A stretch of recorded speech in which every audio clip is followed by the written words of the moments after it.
I'm out in the middle, right in front of the spline of the Hollingsworth farm.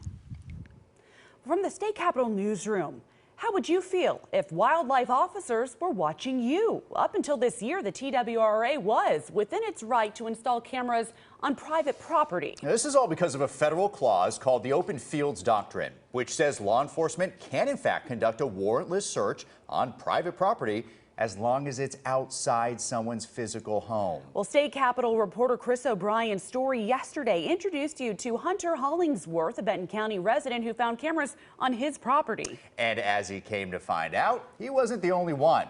Now, of note for this story, the TWRA said it couldn't comment on the specific case, but could talk about its rules and its regulations.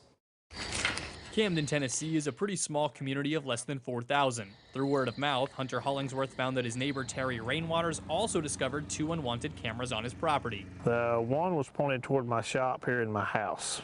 The TWRA and U.S. Fish and Wildlife charged Rainwater's son and some friends with illegal baiting after an incident in a TWRA-owned area back in October 2017. 2 months later, in December, Rainwaters says officers entered his land by river to install the cameras. There's one guy in particular, Mr. Kevin Hoofman. He puts in off the highway down here in Sandy River bottom, and a boat floats down, gets out on foot, and walks all over this private property that's gate locked. I asked the TWRA if officers were allowed to do that. The agency says it has a boating law enforcement team that can go from boats to land. That officer would be able to step out onto that easement, that public property, but it typically does stop at some point. They would not be able to go past that into the private property. I had a follow-up question, asking if Officer Hoffman was on that team.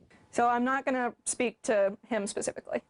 Rainwater says he's never been charged with a wildlife violation in his life. But as it turns out, at the time, the TWRA and U.S. Fish and Wildlife were technically allowed to install these cameras. It's because of something called the Open Fields Doctrine. The Fourth Amendment states the right of the people to be secure in their persons, houses, papers, and effects against unreasonable searches and seizures shall not be violated.